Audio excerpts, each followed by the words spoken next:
every day we're bringing you stories, inspiring stories of real people who are tapping into the latest solar innovations. Yeah, and today's Facts Are Facts. The future is looking so bright for solar power in the U.S. And this is a look at how different sources of energy are expected to grow by the year 2060. According to research published in Nature Communications, you can see that solar is expected to quickly become the most widely used energy source, and this will surpass fossil fuel use in the next decade. In fact, researchers estimate fossil fuels will only make up 21% of global energy in the year 2050, and solar will account for 56% of our power by then, and solar will also become the cheapest energy source for everyone except Northern Europe by 2027. You know, as the use of solar energy increases, there's also an increase in the amount of waste caused by old panels. Yeah, so our special series, Pattrn Explores Powering the Future, presented by Ford, continues with a unique solar recycling solution. Meteorologist Reynolds Wolf is back with us today. Reynolds, yesterday's piece was so good. Yeah. We're really excited to see this one, too. Well, yesterday's piece, we were in Kentucky. This time, we're going to Texas, the Southern Plains. And, you know, they say everything's bigger in the Lone Star State. Perhaps that is why the Lone Star State has more solar power capacity installed than any other state. But with big ambitions comes some pretty big problems, like, well, what to do with the big solar panels, those old solar panels. Well, I traveled to West Texas to investigate what's being done.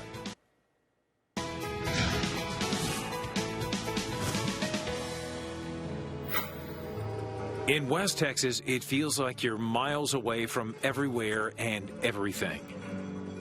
Here, the Guadalupe Mountains end, and the Permian Basin begins. Underneath this great expanse of empty flatness, ancient geology created America's most productive oil and natural gas fields. Ironically, the basin is now home to a solar startup, aiming to turn the industry on its head. That's what we do. We mine solar panels. If one person's trash is someone else's treasure, then Suvi Sharma has hit the mother lode. Instead of making solar panels, Sharma's company takes them apart. When I see a solar panel, I just see a solar panel. But there's a lot of stuff inside of it, right? Yes, solar panels are made with several materials that are very valuable, such as aluminum, silver, copper, glass.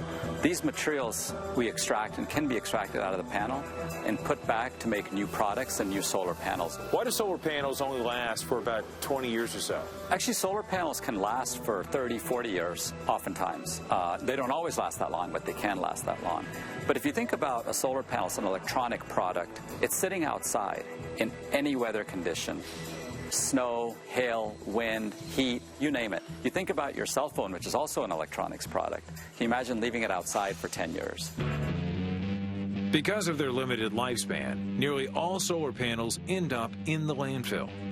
The International Renewable Energy Agency says the U.S. alone could produce up to 10 million tons of solar waste by 2050. As renewables take off, the amount of potential solar waste worldwide is staggering. 86 million tons by 2050. That's the weight of 15 Great Pyramids of Giza. And so we need to solve that by creating the recycling infrastructure to do so. The bigger problem that I see we have is a climate problem, and we need to solve that with more solar. But with more solar, we are going to have more solar waste as we grow. Using new technology, SOLARCYCLE aims to recycle a whopping 95% of each panel's high-value content. This has never been done before. Nobody's ever tried this before. Production manager Jesus Espinoza, yes, that is the correct pronunciation, keeps the wheels turning in this complex reverse manufacturing process. You're a decorated veteran, and you went from nuclear to this. Why solar? Wanted to change. I wanted to do something different. I also wanted to make a difference. So I discovered SOLARCYCLE, discovered that it was a unique business. It's very special. During our brief morning visit, 3 loaded down semis rolled in with someone else's trash. Where do they come from? They're coming from all over the country. They come from rooftops, from large-scale solar farms, from various places. Heck, I mean, even that aluminum could go into a soda can you'll be drinking out of someday. Nothing is wasted. Nothing is wasted. No, sir. A new day, new sunshine, new possibilities. Yes, sir. That's what we do. Now, maybe the biggest question of all, what is your hope for the planet? My hope for the planet is that we as humans can get together and solve the climate change problem. We're all in the same boat, just this planet, and it's our job to solve it. We've got a planet to save. Wow. Yeah. It really puts us in the perspective of like what does happen once we go, let's say, all solar or majority of solar. Now, to get these materials in the first place, I love what they're doing. They're trying to reuse what they can. But to get these materials, mining, it can be harmful for the planet. So this company, I guess, in a way, is trying to reduce the amount of mining that's going on just by reusing what we have? Exactly. So, I mean, you think about what you have. You've got silver, you've got copper, you've got bauxite. And bauxite is what you use to make aluminum, okay? And extracting that from the earth, it's a rough process. It really is. So this is trying to eliminate that step in reusing what is old and making it new again. Yeah. What's also really interesting is you have this solar recycling plant that's in the heart of Texas oil country. What are people saying about that? It doesn't seem to fit, does No, it? it doesn't. No. So, and think about just think about Syria himself. I mean, just the very idea of coming from California, going to West Texas, then you have, again, solar in the middle of oil country. You'd think they'd be at odds with each other. It's just the opposite. Really? It's very symbiotic. They're working together because they have the same mission to provide power for people. Yeah, and Texas is known for generating a lot of wind power, too, right? Yes. I mean, they're kind of getting into that industry anyway. But you got to tell us more about this character, Suvi Sharma. Okay, Suvi, he is absolutely incredible. He is a guy who is just incredibly inventive. Now, I've got to refer to notes. Again, truth is truth, right?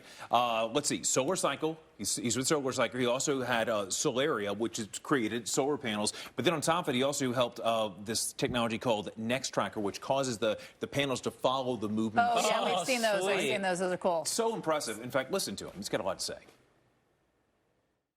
I'm an immigrant to the U.S. I was born in India. I moved when I was 8 years old. We immigrated here, and very blessed to be here. And one of the things my parents instilled in me was to leave the world a better place than you found it. And that's what I really hope to do in what I'm doing in my work, obviously also in other parts of my life. But that's why I got into solar industry, because I felt that it was a great way to change our energy infrastructure from what worked well for us for centuries, really. Oil and gas, and we still need some of those, but we can transition to a cleaner energy future. And solar just has so much potential to do that and to become a ubiquitous energy source for all of us to use. Okay, so true story about Suvi. Suvi at one time had the idea of being a doctor, being a surgeon, and actually was in the operating room and saw things that he probably shouldn't have and said, you know what, I'm going to go a different path. There was a reason for that, because obviously Yes. he's doing so much in, helping. He's really knailing, knocking out of the park the leave the world a better place than you found it. Absolutely. We also want to talk about Jesus Espinosa, who was another interesting person that you highlighted on that journey. What an incredible story he has had, serving America 9 years in the United States Navy in the submarines, which is not easy to do, to be on a nuclear sub. You got to get through a lot of stuff. Then after that, he didn't serve his country enough, he thought, so he joined the Army. So he was in the Army for a number of years.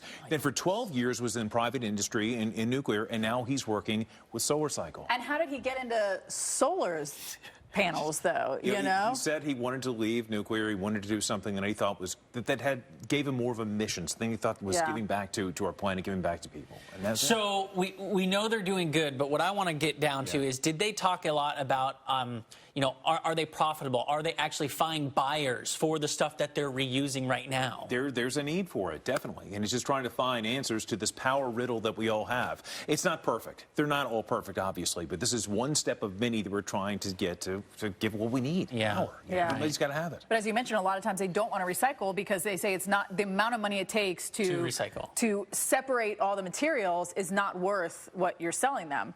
But maybe they've cracked that code here. They're trying to crack the code, and every single minute, every hour, every day, it gets better. They improve the technology, and it illuminates the way ahead. Reynolds, That's awesome, thank you. man. There you go. We appreciate Another great story. Another great story. Another great story. Reynolds Wolf.